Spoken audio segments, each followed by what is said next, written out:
अच्छा जी, अब हम राइटिंग के बारे में बात करेंगे। ठीक है, राइटिंग लेटर के बारे में। तो सिंपल ओरिएंटेशन तो आप लोगों में से काफी लोगों को है, थोड़ा सा मैं रिवाइज कर देता हूँ कि जो लेटर होता है वो आपने लिखना होता है। उसके लिए आपको केस नोट्स मिलते हैं। ठीक है, और उस केस नोट्स के अंदर आपका राइटिंग टास्क लिखा होता है कि आपने लिखना किसको है, किस लिए लिखना है। आपकी पोजीशन लिखी होती है कि आप क्या है, आप हॉस्पिटल नर्स है, कम्युनिटी नर्स है या होम केयर नर्स विजिट है, जो भी आप कर रहे हैं।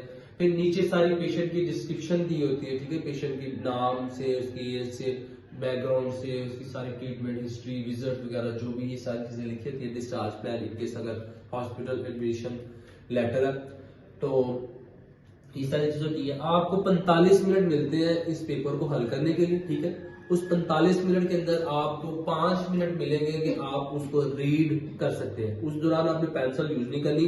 अगर आप पेंसिल यूज करते हुए पकड़े गए, आपको उन्होंने देख लिया, तो आपके पेपर को कैंसिल भी करवा सकते हैं। ठीक है, that could be called cheating, that if you are using pencil while the reading time. So B, आपने इस चीज के लिए कॉन्शियस रहना है कि आपने 5 मिनट के अंदर जो है ना सिर्फ रीडिंग करनी है, और उस टाइम को भी अपने वाइजली यूज करना है। ठीक है, वो आपको सिखाया जाएगा। ठीक है, आपने उस 5 मिनट में सबसे पहले पढ़ना है कि जो राइटिंग टास्क है उसको पढ़ना कैसे है, उसके अंदर कौन कौन सी चीजों को आइडेंटिफाई करना है। उससे आपको पता चलेगा कि ये लेटर जिसको मैं लिख रही हूँ पेशेंट को जानता है कि नहीं जानता, और उसको मैंने क्या चीजें बतानी है, उसका एड्रेस वगैरह सब कुछ। जी कर सकते हैं।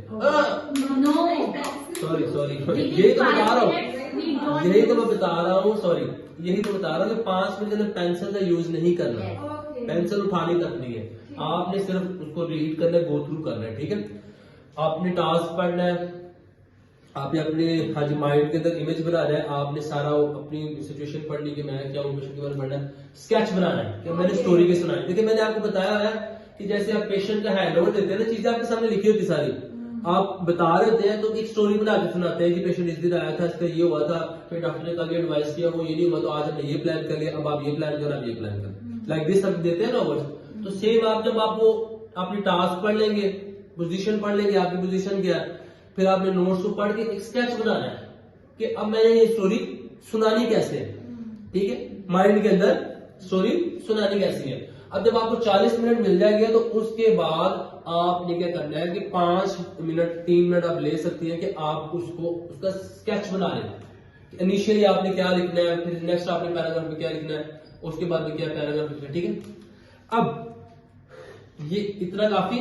और अब हम चीजों को स्टार्ट करते हैं कि हमने स्टडी को, राइटिंग को प्रिपेयर करना, तो मुझे कौन कौन सी चीजों को पता नहीं है, कैसे स्टार्ट करना है इसको। ठीक है, तो सबसे पहले मैं आपको बता दूं कि आप लोगों ने, बहुत सारे लोगों को ये पता होगा कि आपने वर्ड सुना होगा जो भी इंटरनेशनल सेटअप में काम करते हैं, ISBAR। ठीक है,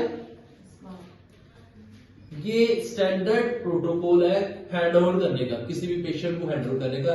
जब हम नोट्स में भी यूज करते हैं, जब एक शिफ्ट से दूसरी शिफ्ट में पेशेंट जाता है तब भी ये यूज होता है। ठीक है, आपने जो लेटर लिखना है इसको समझते हुए लिखना है। अगर आप इस चीज को समझ जाएंगे, लेटर के अंदर इन चीजों को पिक करके स्टेप वाइज लिख देंगे, तो आपका B ग्रेड आएगा। सबसे पहले केस नोट सेलेक्ट कैसे करने हैं, वो आप टास्क और अपनी सिचुएशन से समझना है। ठीक है, उसके बाद जो लिखना है वो उस तरह से लिखना है। केस नोट ठीक सिलेक्ट किए हैं, आपने इस तरह लिख दिया ISBAR की तरह। ठीक है, ISBAR की तरह, तो आपका B ग्रेड कंफर्म है।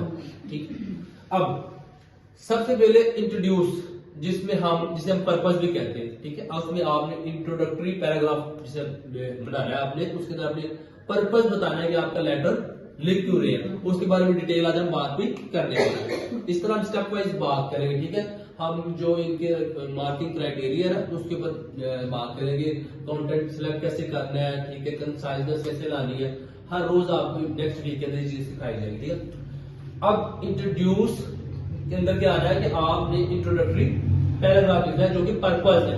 ठीक है, आप लेटर लिख क्यों रहे हैं। फिर सिचुएशन, व्हाट हैपेंड टुडे, मतलब आपके पास अगर आप कोई पेशेंट घर से इमरजेंसी में आया, हॉस्पिटल के अंदर आया, तो आप बताएंगे कि आज वो आया, क्यों आया। सबसे पहले आप वो चीज उनको बताएंगे। ईयर वालों के सबसे ज्यादा जरूरी क्या चीज होगी कि अभी पेशेंट को क्या हुआ है, उनके लिए मेडिकल हिस्ट्री जी, ये शुगर का मरीज था, ये हाइपरटेंसिव था, इसके 4 बच्चे हैं, ये वो चीजें इंपॉर्टेंट नहीं है। इमरजेंसी में अगर पेशेंट आया तो सबसे पहले उसके लिए जरूरी क्या है कि व्हाट हैपेंस, आप उसकी सिचुएशन लिखेंगे। फिर बैकग्राउंड, ठीक है, प्रीवियसली अगर वो हॉस्पिटलाइज था या उसकी कोई हिस्ट्री, मेडिकल हिस्ट्री या चीजें वो फिर आप लिखेंगे, उसकी बैकग्राउंड के अंदर आ जाता है, ठीक है। प्रीवियसली अगर वो हॉस्पिटलाइज था या कोई क्लिनिक में चेक करवा रहा था, विजिट उसके हो रहे तो वो चीजें इसके अंदर आएगी, ठीक। फिर असेसमेंट में क्या होता है कि अगर वो हॉस्पिटलाइज था या आपने घर में कोई असेसमेंट की है तो उसके अंदर कौन कौन सी चीजें आपने नोट किया वो लिखते हैं, जिसके अंदर ये सिम्टम्स आ जाते हैं, इन्वेस्टिगेशन आ जाती है, रिजल्ट आ जाते हैं, डायग्नोज आ जाती है, इस तरह की चीजें आ जाती है। फिर लास्ट में क्या है कि आप रिक्वेस्ट करते हैं, सही है, रिक्वेस्ट करते हैं कि हमें अब इसके लिए फर्दर आपकी क्या सपोर्ट चाहिए।